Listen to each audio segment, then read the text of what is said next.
প্রিয় লিসেনার্স, আসসালামু আলাইকুম। আশা করি মহান আল্লাহ তাআলার অশেষ রহমতে আপনারা সবাই ভালো আছেন। আপনাদের আরও একবার স্বাগতম জানাচ্ছি আমাদের ভৌতিক অনুভূতি নামক ইউটিউব চ্যানেলের আরও একটি নতুন এপিসোডে। আপনারা শুনছেন ভৌতিক অনুভূতি। কিছু অনুভূতি এমন যেটা আপনাদেরও হতে পারে। আপনাদের সাথে আমি আছি সজল। প্রিয় লিসেনার্স, ছোটবেলায় হেরিকেনের আলোয় বসে মুরব্বিদের কাছ থেকে সত্য ভৌতিক ঘটনা শুনতে ভালোবাসতেন না এমন মানুষ আসলে খুঁজে পাওয়া কঠিন। আমাদের এই ইউটিউব চ্যানেলে এপার বাংলা ও ওপার বাংলা সহ বাংলা ভাষাভাষী মানুষের সাথে ঘটে যাওয়া সত্য ভৌতিক ঘটনাগুলোই মূলত আপনাদের সামনে তুলে ধরার চেষ্টা করা হয়। প্রিয় লিসেনার্স, আপনারা যারা দেশ ও দেশের বাইরে থেকে আমাদের ঘটনা শোনেন, আপনাদের কাছে অনুরোধ থাকবে অবশ্যই আপনারা এই ঘটনাগুলো শোনার সাথে সাথে ঘটনাগুলো অনুভব করার চেষ্টা করবেন। চলুন শুরু করি আজকের ঘটনা। আপনাদের সবাইকে স্বাগতম অলৌকিক জগতে। প্রিয় লিসেনার্স, আজকে যে ঘটনাটি আমি আপনাদের সাথে শেয়ার করব, এই ঘটনাটি আমাকে পাঠিয়েছেন জিয়াউল হক নামের একজন লিসেনার্স। এই ঘটনাটি একটি লাশ কাটা ঘর কেন্দ্রিক ঘটনা বা মর্গের ঘটনা বলা যায়। ঘটনাটির সময়কাল 1975 সালের দিকে। ঘটনাটি মূলত ঘটেছিল মোশাররফ হোসেন নামের একজন ডোমের সাথে। ডোম মানে যারা লাশ কাটে বা পোস্টমর্টেম করে। এই জিয়াউল হকের ছোট চাচার বন্ধু ছিলেন মূলত এই মোশাররফ হোসেন। মোশাররফ হোসেন ছিলেন হতদরিদ্র একজন মানুষ। তার পরিবারে ছিল তার স্ত্রী ও একটি মেয়ে এবং একটি ছেলে। তার মেয়েটি তখন স্কুলে পড়ত। তো দরিদ্র ঘরে যা হয় আর কি, প্রতিনিয়ত তার স্ত্রী তাকে নানান ধরনের কথা শোনাতেন। তাকে বলা হতো এই লাশ কাটার কাজ বাদ দিয়ে অন্য কাজ করার কথা। এইসব কথা প্রায় প্রতিদিনই তাকে শুনতে হতো। তখন মোশাররফ হোসেন বলতেন যে আমার বাপ দাদার পেশা ছিল এটা, আমি এটা ছাড়তে পারবো না। আমি মরে গেলে আমার ছেলে করবে এই কাজ। মূলত এভাবেই দিন কাটছিল ওই মোশাররফ হোসেনের। এমন একদিন রাতের বেলা, রাতের খাবারটা খেয়ে তিনি তার স্ত্রীকে বললেন, আমি তাহলে যাই, ছেলেমেয়ের খেয়াল রেখো। এই কথা বলে মোশাররফ হোসেন টর্চ হাতে নিয়ে তিনি বেরিয়ে পড়েন। তখন সময়টা ছিল বর্ষাকাল। তিনি বেরিয়ে কিছুটা পথ যেতেই প্রচুর বৃষ্টি শুরু হয়। ওই বৃষ্টির মধ্যেই মোশাররফ হোসেন ভিজতে ভিজতে এগিয়ে যান তার সেই চিরচেনা লাশ ঘরটির দিকে। তখন তার পুরো শরীর বৃষ্টির পানিতে ভিজে একাকার। তিনি কি করেন, একটা গামছা দিয়ে গা মাথা মুছতে মুছতে সেই লাশ ঘরটির ভিতরে প্রবেশ করেন। প্রিয় লিসেনার্স, এখানে একটা কথা বলে রাখা ভালো। মোশাররফ হোসেনকে লাশ কাটার কাজে সাহায্য করার জন্য তার কিন্তু একজন হেল্পার ছিল। ওই লোকের নাম ছিল তমিজউদ্দিন। মোশাররফ হোসেন সেদিন লাশ কাটা ঘরে ঢুকে দেখেন লাশ ঘরে কেউ নেই। তিনি অনেক ডাকাডাকি করেন, কিন্তু তমিজউদ্দিনকে আর খুঁজে পাওয়া যায় না। মোশাররফ হোসেন মনে মনে ভাবলেন হয়তো তমিজ মিয়া পান বিড়ি খাওয়ার জন্য আশেপাশেই কোথাও গিয়েছে। তখন মোশাররফ হোসেন কি করেন, লাশ ঘরে যেখানে আর কি লাশ রাখা থাকে সেখানে গিয়ে 37 নম্বর লাশটি তিনি খুঁজতে থাকেন। মূলত এই 37 নম্বর লাশটিই তাকে আজ রাতে কাটতে হবে। কিন্তু মোশাররফ হোসেন দেখেন যে লাশটি সেখানে নেই। তিনি লাশটি না দেখে প্রথমেই লাশঘরের যে কেয়ারটেকার ছিল তাকে জিজ্ঞাসা করেন। ওই কেয়ারটেকারের নাম ছিল মজনু মিয়া। তখন ওই মজনু মিয়া বলে যে সে আসলে কিছুই জানে না। তাছাড়া মর্গের চাবি কিন্তু শুধুমাত্র মোশাররফ হোসেন এবং তমিজ মিয়ার কাছেই থাকে। তখন মোশাররফ হোসেন ভাবতে থাকেন যে আরে লাশটি কোথায় গেল। তিনি একবার ভাবলেন হয়তো তমিজ মিয়া লাশটি কেটে রেখেছেন এবং চলে গিয়েছেন। এইসব 7-5 ভাবতে ভাবতেই মোশাররফ হোসেন একটু হেঁটে পাশের রুমে গিয়ে বসেন। সেখানে বসেই তিনি একটা সিগারেট ধরান। এমন সময় তিনি দেখতে পান ওই রুমের সামনে দিয়ে পাশের দোকানের দোকানদার ছেলেটি হেঁটে যাচ্ছে। তিনি ছেলেটিকে ডাক দিলেন। ওই ছেলেটি মোশাররফ সাহেবের কাছে আসেন। তখন তিনি জিজ্ঞাসা করেন, কিরে তুই কি তমিজ মিয়াকে দেখেছিস? তখন ওই ছেলেটি জানায়, হ্যাঁ ভাই, আমি তো সন্ধ্যার পর তমিজ মিয়াকে দেখলাম যে দৌড়ে লাশঘরের এদিক থেকে বের হয়ে সামনের দিকে গেল। তারপর কোথায় গেছে সেটা আমি জানি না। এইটুকু বলে ছেলেটি তখন চলে যায়। এইসব শুনে মোশাররফ হোসেন খুবই চিন্তায় পড়ে যান। তিনি ভাবেন তমিজ মিয়াকে পাচ্ছেন না, আবার আজ রাতে যে লাশটি কাটতে হবে সেই লাশটিও পাওয়া যাচ্ছে না। লাশটি গেল কোথায়? এভাবে কেটে যায় আরও কিছু সময়। এরপর হাসপাতাল কর্তৃপক্ষ থেকে 2 জন লোক আসেন ওই মর্গে। তারা এসে লাশটির বিষয়ে জানতে চান, মানে লাশটি ঠিকভাবে কাটা হয়েছে কিনা এইসব ব্যাপার জানতে চাচ্ছেন। তখন মোশাররফ হোসেন বলেন, স্যার আমি এসে লাশটিকে অনেক খুঁজেছি, কিন্তু 37 নম্বরে সেই লাশটি আমি কোথাও খুঁজে পাচ্ছি না। এইটা শুনে ওই 2 জন লোক বলে, কি বলো তুমি এসব, লাশ নাই মানে? এখন উপর মহলে আমরা কি জবাব দেব? তারা মোশাররফ সাহেবকে বলেন লাশটি যত দ্রুত সম্ভব খুঁজে বের করো। তখন মোশাররফ হোসেন পড়েন বিপদে যে এই লাশ তিনি কোথা থেকে খুঁজে আনবেন। আবার তমিজ মিয়াকেও তিনি খুঁজে পাচ্ছিলেন না। তাকে পেলেও হয়তো দুজনে মিলে খোঁজাখুঁজি করতে পারতেন। মোশাররফ হোসেন লাশ ঘরে তালা লাগিয়ে তিনি বের হন। আশেপাশে লাশটিকে খুঁজতে শুরু করেন তিনি। আশেপাশে যেসব দোকানগুলো ছিল তাদের কাছে গিয়ে তিনি জানতে চাইলেন যে তারা কিছু দেখেছে কিনা, কিছু বলতে পারে কিনা এইসব। এবং তিনি কিছুক্ষণ পরেই আবার পুনরায় ওই লাশঘরে ফিরে আসেন। লাশঘরে ঢুকেই মোশাররফ হোসেন ভয়ানক রকম চমকে ওঠেন। তিনি দেখেন লাশঘরে আরও একটা লাশ নেই।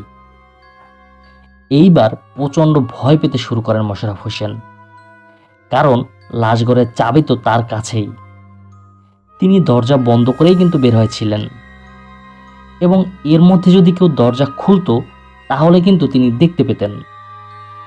তিনি খুব ঘামতে শুরু করেন। এসব কি হচ্ছে তার সাথে?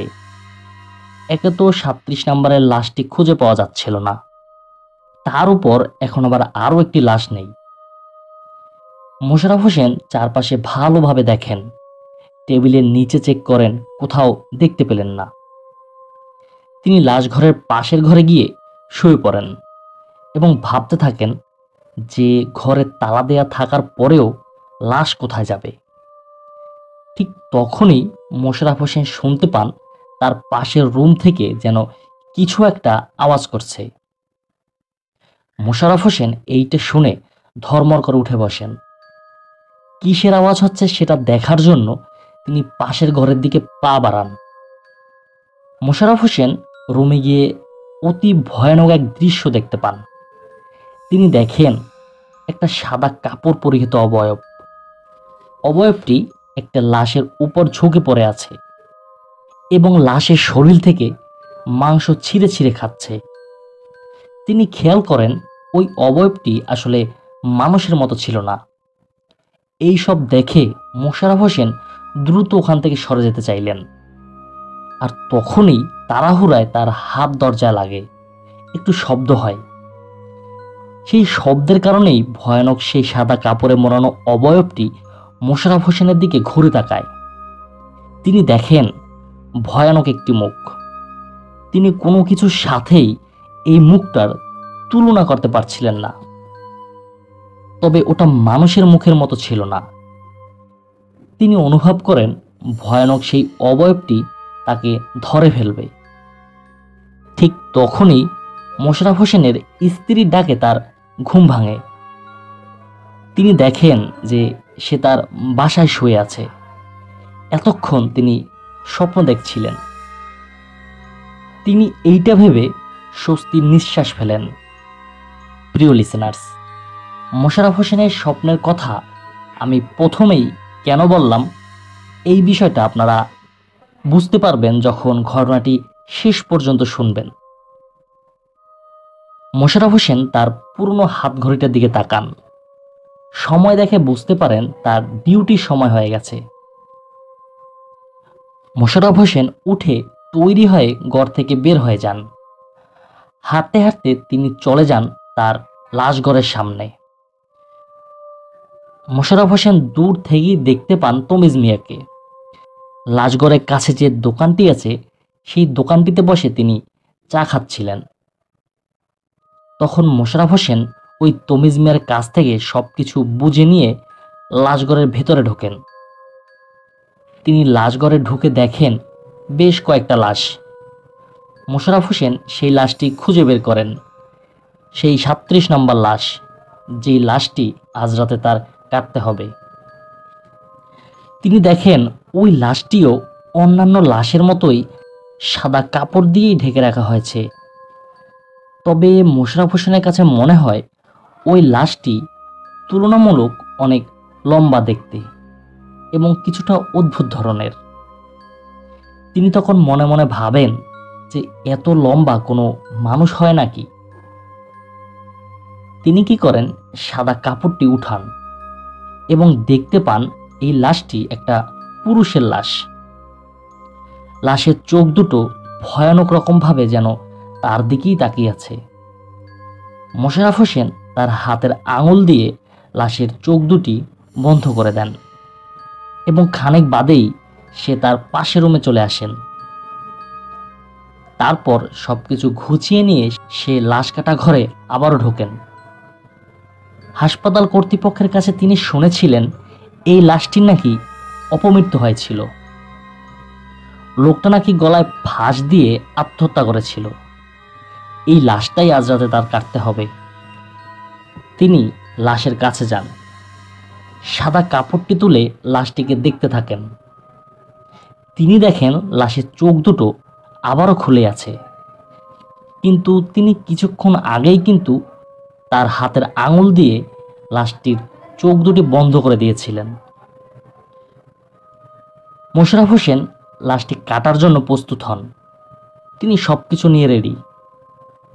লাশটা যখন তিনি কাটতে যাবেন, ঠিক তখনই লাশটি যেন একটু নড়ে ওঠে এবং হঠাৎই লাশটার একটা হাত মোশাররফ হোসেনের হাতে চেপে ধরে। প্রচণ্ড ভয় পেয়ে যান মোশাররফ হোসেন। এতদিন যাবৎ লাশ কাটেন তিনি, অথচ কোনোদিনও তার সাথে এইরকম কোনো ঘটনা ঘটেনি। তিনি দেখেন ওই লাশটি শক্ত করে তাকে ধরে রেখেছে। তিনি ভয় পেয়ে সেখান থেকে সরে যেতে চান, কিন্তু তিনি চাইলেও সরে যেতে পারছিলেন না। এরপর ঘটে লোমহর্ষকর এক ঘটনা, যার আসলে কোনো ব্যাখ্যা নেই। মোশাররফ হোসেন দেখেন হঠাৎই সেই লাশটি উঠে দাঁড়িয়ে পড়ে। প্রচণ্ড ভয় পান তিনি। তিনি কি করবেন তিনি বুঝে উঠতে পারছিলেন না। কি বিবস্ব দেখতে লাশটি। লাশের জিহ্বাটা অনেকখানি বের হয়ে ঝুলে আছে। মোশাররফ হোসেন আল্লাহর নাম নিয়ে জোরে এক চিৎকার দিয়ে সেখানেই অচেতন হয়ে মাটিতে পড়ে যান। অনেকক্ষণ পর তার জ্ঞান ফেরে। তখন তিনি নিজেকে দেখতে পান মর্গের ভেতরে। সে মর্গের ভেতরেই শুয়ে আছে এবং ঠিক তার সামনেই তার স্ত্রী দাঁড়িয়ে আছে। তার স্ত্রী বলে, মূলত তার স্ত্রী এসেছিলেন অন্য একটা জরুরি খবর মোশাররফ হোসেনকে দেওয়ার জন্য। তিনি এসে মোশাররফ হোসেনের এই অবস্থা দেখে তার স্ত্রী খুবই অবাক হন। মোশাররফ হোসেন খুবই ভয় পেয়েছিলেন। তার বাপ দাদার পেশা, কোনোদিন কারোর সাথে এমনটা হয়নি। তিনি এটা বিশ্বাস করতে পারছিলেন না। তিনি ভাবেন হয়তো তিনি আবারও স্বপ্ন দেখেছেন। সে কিছুতেই এটা মানতে পারছিল না যে ভূত বা আত্মা এইসব আছে। মোশাররফ হোসেন তার পাশের রুমে এসে স্ত্রীর জরুরি কথা শোনেন। তিনি আবার স্ত্রীকে বিদায় জানান। এর কিছুক্ষণ পরেই মোশাররফ হোসেনের শরীর খারাপ হতে শুরু করে। তার অস্থির অস্থির লাগে। তিনি একটা সিগারেট ধরান। হঠাৎই তার প্রচণ্ড বেগে বমি আসে। তিনি তার সেই রুমের মধ্যেই বমি করে ফেলেন। কিন্তু তিনি দেখেন তার বমির সাথে রক্ত ও পচা মাংস বের হয়ে এসেছে। এইটা দেখে মোশাররফ হোসেন খুবই ঘাবড়ে যান। তিনি খুবই ভয় পেয়ে যান। কিছুক্ষণ পর মোশাররফ হোসেনের মনে পড়ে তার ঘরে তো কোনো চাল ডাল বা অন্য কোনো কিছুই ছিল না। তাহলে তার স্ত্রী তার জন্য খাবার তৈরি করে আনলো কিভাবে? আর তিনি এটাও ভাবেন যত সমস্যাই হোক না কেন তার স্ত্রী তো কখনো লাশ ঘরে আসেন না। তাহলে এই কিছুক্ষণ পূর্বে যে এসেছিল সে তাহলে কে ছিল? আর সে কিছুক্ষণ আগে তিনি যা খেয়েছিলেন তা কি আসলে ছিল রক্ত ও পচা মাংস? এইসব ভাবতেই তার আবারও খারাপ লাগতে শুরু করে। মোশাররফ হোসেনের আর বুঝতে বাকি রইল না যে সেটা কি ছিল। তিনি এতদিন যেটা গল্প কাহিনী ও রূপকথার গল্প মনে করে এসেছিলেন সেটা আজ বাস্তব হলো। এইসব ভাবতে ভাবতেই হঠাৎই তিনি একটা আওয়াজ শুনতে পান। আওয়াজটা আসছিল ওই লাশঘরের দিক থেকে। মোশাররফ হোসেন দৌড়ে সে লাশঘরের দিকে যান। তিনি গিয়ে দেখেন যে মর্গের ভেতরে একটি লাশ মাটিতে পড়ে আছে। কিন্তু লাশটি তো তখন এখানে ছিল না। মোশাররফ হোসেন লাশটির কাছে যান। তিনি লাশটিকে সোজা করতেই লাশটির কাপড় সরে যায়। মোশাররফ হোসেনের চোখ যায় লাশের মুখের দিকে। লাশের মুখের দিকে চোখ পড়তেই মোশাররফ হোসেনের শরীর যেন পাথর হয়ে যায়। তিনি বিস্ফোরিত চোখে তাকিয়ে দেখেন এটা তো তার নিজের লাশ, দেখতে হুবহু তার নিজের চেহারার মতো। এইটা দেখে মোশাররফ হোসেন প্রচণ্ড ভয়ে মর্গ থেকে দৌড়ে বাইরে বেরিয়ে আসেন। তখন মর্গের কেয়ারটেকার তাকে বলেন, আরে মোশাররফ ভাই, আপনি এভাবে দৌড়াচ্ছেন কেন? কি হয়েছে আমাকে বলুন। তখন মোশাররফ হোসেন বলেন, মজনু ভাই, এই মর্গে ভূত আছে, জলদি পালান, বাঁচতে চাইলে পালান। এই বলে তিনি দৌড়তে থাকেন। মোশাররফ হোসেন দৌড়ে তার বাসায় চলে আসেন। প্রিয় লিসেনার্স, এর পরের ঘটনা ঘটে ওই কেয়ারটেকার মজনু মিয়ার সাথে। মজনু মিয়া মর্গের ভেতরে প্রবেশ করেন। তিনি মর্গের ভেতরটা খুব ভালো করে দেখতে থাকেন। কোথায় ভূত? কিছুই তো তিনি দেখতে পাচ্ছিলেন না। এরপর হঠাৎই কেয়ারটেকার মজনুর চোখ যায় মর্গের ভেতরে একটা লাশের দিকে। তিনি দেখেন একটা লাশের হাত বেরিয়ে আছে। এইটা দেখে মজনু মিয়া আস্তে আস্তে ওই লাশটির কাছে যান এবং যখন তিনি কাপড় দিয়ে সেই লাশের হাত ঢেকে দিতে যাবেন, হঠাৎই লাশের সেই হাতটি তার হাত শক্ত করে চেপে ধরে। তখন মজনু মিয়া ভয়ে চিৎকার শুরু করে দেন। তার নাড়াচাড়ার কারণে লাশের গায়ে সাদা কাপড়টি তখন সরে যায়। কাপড়টি সরে যেতেই তিনি দেখতে পান এক ভয়াবহ দৃশ্য। ভয়ের সাথে তিনি কিছুটা অবাক হন। তিনি দেখেন ওই লাশটি আর কেউ না, লাশটি মোশাররফ হোসেনের লাশ। তাহলে তিনি কিছুক্ষণ আগে যাকে মর্গ থেকে ভয় পেয়ে পালিয়ে যেতে দেখেছিলেন, তাহলে সে কে ছিল? মৃত মোশাররফ আসল নাকি পালিয়ে যাওয়া মোশাররফ আসল? মজনু মিয়া আর তার সেন্স ধরে রাখতে পারলেন না। হঠাৎই সেই কেয়ারটেকার মজনু সেখানে অজ্ঞান হয়ে যায়।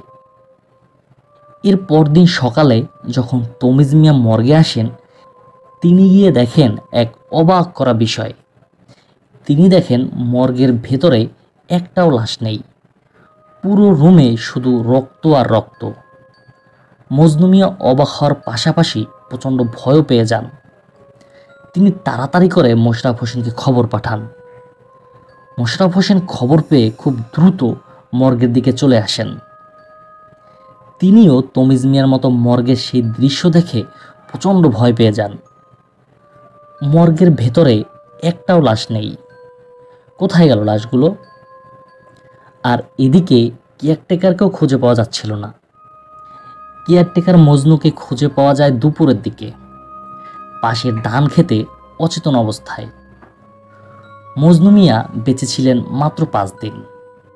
তিনি সবাইকে বলে যান যে তার সাথে কি হয়েছিল, তিনি সেদিন কি কি দেখেছিলেন।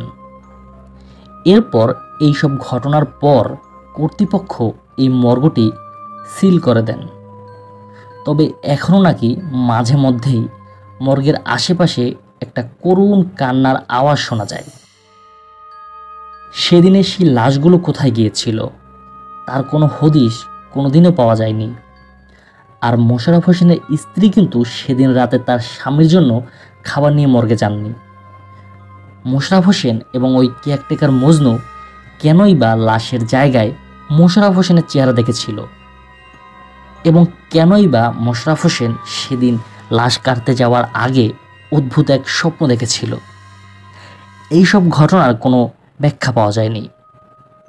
আসলে আমাদের দুনিয়ায় এমন অনেক ঘটনা প্রতিনিয়ত ঘটে যার আসলে কোনো ব্যাখ্যা দাঁড় করানো সম্ভব নয়। প্রিয় লিসেনার্স, এই ছিল আমাদের আজকের এপিসোড। মহান আল্লাহ তাআলার এই দুনিয়ায় কত যে রহস্য লুকিয়ে আছে তার ধারণা আমরা করতে পারি না। মহান আল্লাহ তাআলার কাছে ফরিয়াদ থাকবে এই ধরনের সকল সমস্যা থেকে তিনি যেন আমাদের হেফাজত করেন। আজকের এই ঘটনাটি যদি আপনাদের ভালো লাগে অবশ্যই আপনারা আমাকে কমেন্ট করে জানাবেন। আর আপনারা যারা আপনাদের জীবনে ঘটে যাওয়া কোনো ঘটনা অথবা আপনার জানা কোনো সত্য ঘটনা আমাদের পাঠাতে চান, তারা ঘটনা লিখে অথবা রেকর্ডিং করে পাঠিয়ে দিন আমাদের হোয়াটসঅ্যাপ নাম্বারে। নিচের ডিসক্রিপশন বক্সে আমাদের হোয়াটসঅ্যাপ নাম্বার দেওয়া আছে। আর আপনাদের কাছে অনুরোধ থাকবে আমাদের এই ছোট্ট চ্যানেলটি সাবস্ক্রাইব করার জন্য। ইনশাল্লাহ পরবর্তী ঘটনা শোনার আমন্ত্রণ জানিয়ে আজকের মতো এখানেই বিদায় নিচ্ছি। আসসালামু আলাইকুম।